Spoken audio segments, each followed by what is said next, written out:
All right, Ms. Topper, we're back. Yeah. We have been meeting continuously all year, and you have done an incredible job as a first-year assistant principal, so thank you for that. As we wrap up sort of mid-semester 4, we have about 5 weeks left after spring break. I want to ask you a little bit around some glows and grows for this year. Tell me a little bit around what you felt went really well for you and what were your strengths that you brought to Morris Brandon this year. I'll take some notes. Okay, perfect. So first of all, I'm glad to be here. I'm in the right place, made the right decision. So I'm very excited to be here. The thing that I think that really went well this year for me, of course, would have been my first year. I acknowledged the fact early on that I couldn't master everything. So I decided to focus on curriculum instruction and assessment because I do feel like that's the core of our work. So I feel like that part went very well. When I think about the PESEL standards, there's a few standards under curriculum instruction and assessment.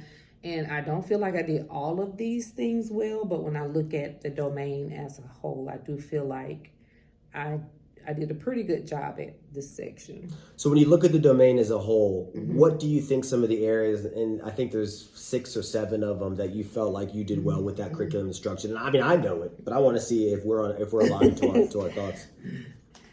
The parts that I think I did well, the instructional planning piece and just being involved with that.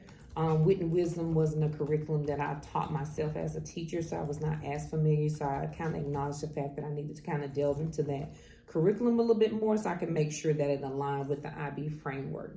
So it was really important for me early on to be a part of the PLC as a participant and to support the instructional coach who's planning and implementing the PLCs. So I feel like that part, I kind of devoted a lot of time to that. And also looking at the data, like facilitating data meetings to help our teachers make those real-time adjustments in our instruction. Can you give me an example of one of the data meetings that you helped us plan?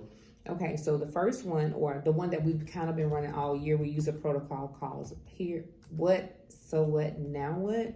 And that's a protocol we've been using all year where teachers are looking at the performance domains, talking through what learning standards they need to go back and reteach, and just kind of going through that reteaching cycle. But the thing I like about what happened this year is that we were able to use one common Jamboard. So every time we met with teachers, we were able to calibrate and say, hey, you put this down on your action plan.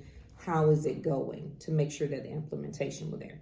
I will be honest and say that the monitoring piece, in-class monitoring piece, need to be done better next year. Yeah. And I agree with you on that because I was a part of those data talks. So thank you for doing that. And yes, kind of inspecting what you expect could be a great focus for next year as well because you can only do so much as a first year AP. Yes. Absolutely.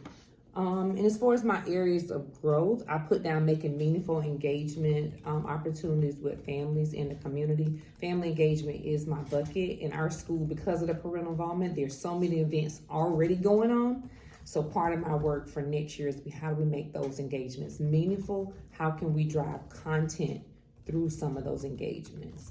So like having parents come up for different nights like bingo night and the talent show, all of those things are fine, but how can we merge some content to be sure that our families are aware of what we're teaching?